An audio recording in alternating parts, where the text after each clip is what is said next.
చూస్ country delight, live better. ఇప్పుడే country delight యాప్ని download చేసుకోండి. నమస్తే, welcome to Suman TV. Andhra Pradesh Congress అధ్యక్షురాలు వైఎస్ షర్మిల తన అన్న జగన్మోహన్ రెడ్డి అండ్ జగన్మోహన్ రెడ్డి గారి పార్టీ వైసీపీ నాయకుల మీద విమర్శలు చేస్తూ ఉన్నారు. పల్నాడు జిల్లాలో సత్తెనపల్లి పర్యటనలో తన కారు కింద చీలి సింగయ్య, ఆ పార్టీకి సంబంధించిన కార్యకర్త నలిగి చనిపోయాడు. ఈ వార్త రాష్ట్ర వ్యాప్తంగా సంచలనమైంది. వైఎస్ జగన్మోహన్ రెడ్డి గారికి నోటీసులు వెళ్ళాయి, ఆ పార్టీ నేతలకు కూడా నోటీసులు వెళ్ళాయి. ఆ కారు డ్రైవర్ని కూడా రమణారెడ్డిని పిలిచి విచారిస్తూ ఉన్నారు. అయితే జగన్మోహన్ రెడ్డి గారి కారు కింద నలిగి చనిపోలేదు, ఇది తెలుగుదేశం పార్టీ చేస్తున్నటువంటి కుట్ర. జగన్మోహన్ రెడ్డి గారి కారు కింద ఆయన నిజంగా పడి ఉంటే అప్పుడు ఎవరు చూసుండ్రా? అప్పుడు ఎందుకు తెలియలేదు? ఆ రోజే పోలీసు అధికారి ప్రెస్ మీట్ పెట్టి ఏం చెప్పారు? జగన్మోహన్ రెడ్డి గారి కాన్వాయ్కి సంబంధం లేదు, ఒక ప్రైవేటు వాహనం, ఒక గుర్తు తెలియని వాహనం ఢీకొని చీలి సింగయ్యకి గాయాలయ్యాయి, ఆయన ఆసుపత్రికి తీసుకెళ్లేలోపే చనిపోయాడు. ఈ వివరాలు స్వయంగా అదే రోజు పోలీసు అధికారులు చెప్పారు. కానీ ఇప్పుడు కొత్తగా జగన్మోహన్ రెడ్డి కాన్వాయ్ కిందే నలిగి చనిపోయాడని చెప్పి కొత్త వీడియోలు తీసుకొచ్చారు. ఆ వీడియోల్లో ఎక్కడ కూడా జగన్మోహన్ రెడ్డి గారు ఆ కాన్వాయ్ కింద చనిపోయినట్లుగా, నలుగుతున్నట్లుగా ఒకే వీడియోలో, ఒకే ఫ్రేమ్లో కనిపించలేదు. ఇది ఆర్టిఫిషియల్ ఇంటెలిజెన్స్ సాయంతో కొత్త వీడియోలు క్రియేట్ చేసి బయట సమాజంలోకి వదిలారు. జగన్మోహన్ రెడ్డి గారిని పూర్తిగా ఒక దురుద్దేశంగా జగన్మోహన్ రెడ్డి గారి మీద ఈ మక్కిలి అంటగట్టే ఉద్దేశంతో ఒక కుట్రపూరితంగా తెలుగుదేశం పార్టీ చేసింది అని వైఎస్ఆర్ కాంగ్రెస్ పార్టీ నాయకులు మాట్లాడుతూ ఉన్నారు. కానీ దానికి పోలీసులు కూడా కొంత సమాధానం ఇస్తూ ఉన్నారు. తెలుగుదేశం పార్టీ నాయకులు, జనసేన నాయకులు కూడా సమాధానం చెప్తా ఉన్నారు.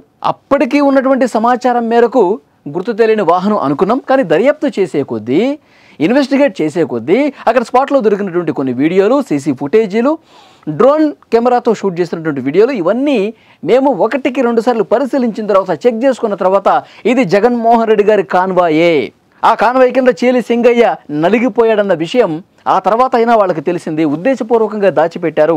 ఇది ప్రస్తుతం పోలీసులు ఆ సెక్షన్లు కూడా మార్చి కొత్త సెక్షన్లు చేర్చి ఇన్వెస్టిగేట్ చేస్తూ ఉన్నారు.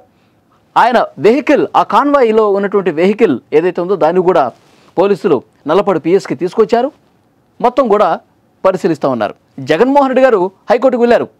ఇది కేవలం ఒక కుట్రపూరితంగా, నాకు పర్యటనలో ప్రజల నుంచి ఆశీస్సులు లభిస్తూ ఉన్నాయి, ఎక్కడికి వెళ్ళినా విపరీతంగా జనం ఆదరిస్తూ ఉన్నారు, ఇది చూసి తట్టుకోలేక కూటమి ప్రభుత్వానికి కుళ్ళు, అందుకనే నా మీద ఈ విధంగా ఒక దుష్ప్రచారం చేస్తూ నా పర్యటనలో అడ్డుకోవాలన్న ఉద్దేశంతో, అడుగడుగున ఆంక్షలు పెట్టాలన్న ఉద్దేశంతో ఈ విధంగా చేస్తూ ఉన్నారు.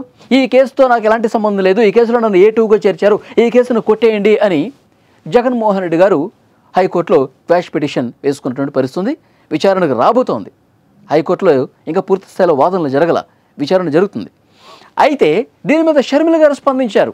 షర్మిల గారు ఏమంటారు అంటే, మీరు పోలీసుల ఆంక్షలు ఉన్నా సరే, పోలీసులు మీరు ఆంక్షలు పెట్టారు, మీకు 100 మందితో వెళ్ళండి, ఎక్స్ట్రా మీకు 3 కాన్వాయిలు ఇస్తాం, మీ కాన్వాయ్ కాకుండా 3 వెహికల్స్కి అనుమతిస్తాం, కొంతమంది మాత్రమే నాయకుల్ని వెంటపట్టుకుని వెళ్ళండి, ఇది చెప్పినప్పటికీ కూడా వాటిని తుంగలో తొక్కి వేలాది మంది కార్యకర్తలతో డ్యాన్సులు చేసుకుంటూ, నానా రచ్చ రంబోలా చేసుకుంటూ మీరు రోడ్ల మీద పూర్తిగా ఒక ఛిద్రం చేసే పరిస్థితి, అక్కడ స్థానిక ప్రజానీకానికి భయభ్రాంతులకు గురి చేసే విధంగా మీరు వెళ్తూ ఉన్నారు.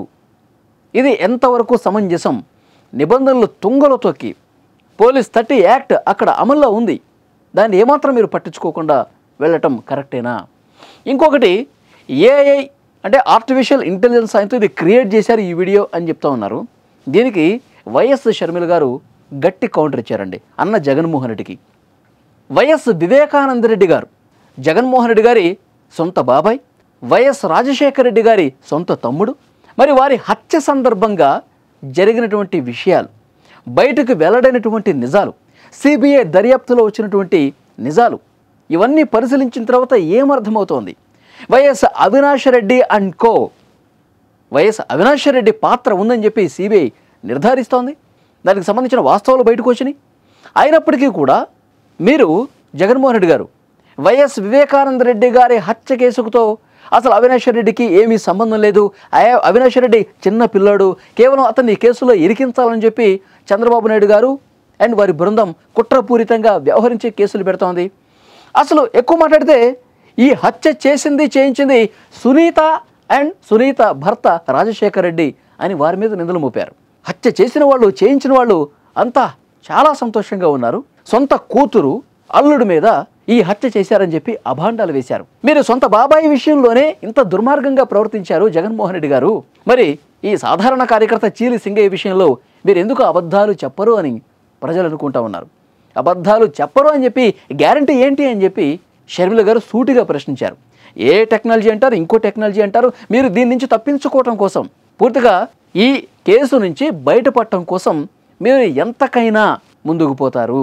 సొంత బాబాయ్ విషయంలోనే చంపిన వాళ్ళని, చంపించిన వాళ్ళ విషయాలు కూడా సిబిఐ దర్యాప్తులు తెలిసినప్పటికీ దాన్ని పూర్తిగా కప్పిపుచ్చే విధంగా సునీత గారి మీదే, సొంత కూతురు మీదే మీరు నెట్టేశారు కదా.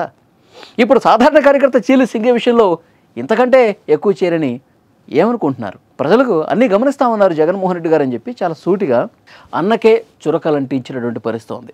సో అనేక విషయాల్లో జగన్మోహన్ రెడ్డి గారి తీరుని ప్రశ్నిస్తోంది వైఎస్ షర్మిల. వైఎస్ జగన్మోహన్ రెడ్డి గారు తన పార్టీ కోసం, తన అధికారం కోసం, తన రాజకీయం కోసం, తన స్వార్థం కోసం అయిన వాళ్ళను కూడా పూర్తిగా దూరం పెట్టేసి, ఇంకా అవసరమైతే వాళ్ళ మీద నీలాపనిందలు వేసేసి, వాళ్ళని బద్నాం చేసేసి తన స్వార్థమే తను చూసుకుంటాడు. తనకు అధికారమే కావాలి, తనకు డబ్బే ముఖ్యం. ఇది సొంత చెల్లెలు షర్మిల గారు సూటిగా ప్రశ్నిస్తున్నది. కాబట్టి మీరు ఎన్ని కోర్టుల చుట్టూ తిరిగినా ఆఖరికి ధర్మమే గెలుస్తుంది, నిజమే గెలుస్తుంది, నిజాయితీగా ఉన్నవాళ్లే విజయం సాధిస్తారు అని షర్మిల గారు చెప్తా ఉన్నారు. సో డెఫినెట్గా చూడాలి. హైకోర్టులో విచారణ జరుగుతుంది. మరి కోర్టు విచారణకు సహకరించండి, ఈ కేసులో మీరు ఏటూగా ఉన్నారు, మీ వెహికల్ కిందే ఆ కార్యకర్త నలిగి చనిపోయాడని చెప్పి పోలీసులు ఆధారాలు సమర్పించారు, మీరు విచారణకు సహకరించండి అంటే ఎట్టి పరిస్థితుల్లో పోలీసుల ముందుకు జగన్మోహన్ రెడ్డి గారు రావాలి. ఇప్పటికే డ్రైవర్ వచ్చాడు. ఆ పార్టీకి సంబంధించిన నాయకులు కూడా కొంతమంది కోర్టుని అప్రోచ్ అయ్యారు. మరి వాళ్ళు కూడా పోలీసులకు సహకరించండి అని చెప్పి హైకోర్టు చెప్తే ఇక తప్పక పోలీసుల ముందుకు రావాల్సి ఉంది. లేదు అంటే కనుక ఈ కేసుతో జగన్మోహన్ రెడ్డి గారికి ఏం సంబంధం అని ఈ పిటిషన్ను కొట్టేస్తే మరి జగన్మోహన్ రెడ్డి గారికి ఉపశమనం లభిస్తుంది. ఫ్రెండ్స్, మీరేమనుకుంటున్నారు? జగన్మోహన్ రెడ్డి గారికి ఇది తెలిసే ఉద్దేశపూర్వకంగా దాచిపెట్టారు అనుకుంటున్నారా? లేదంటే తెలుగుదేశం పార్టీ కావచ్చు, ఇప్పుడు ప్రస్తుతం ప్రభుత్వంలో ఉన్నటువంటి 3 పార్టీలు జగన్మోహన్ రెడ్డి గారి మీద నిజంగానే కుట్రపూరితంగా వ్యవహరించాయని భావిస్తున్నారా? ఏ టెక్నాలజీ జోడించి చీలి సింగయ్య జగన్మోహన్ రెడ్డి గారి కారు కిందే చనిపోయాడని చెప్పి ఇది ఒక క్రియేట్ చేశారు అనేమని అనుకుంటున్నారా? మీరేమనుకుంటున్నారో డెఫినెట్గా కామెంట్ రూపంలో తెలియజేయండి. షర్మిల గారి కామెంట్స్కి సంబంధించి మీ స్పందన తప్పకుండా కామెంట్ రూపంలో తెలియజేయండి. Thank you very much.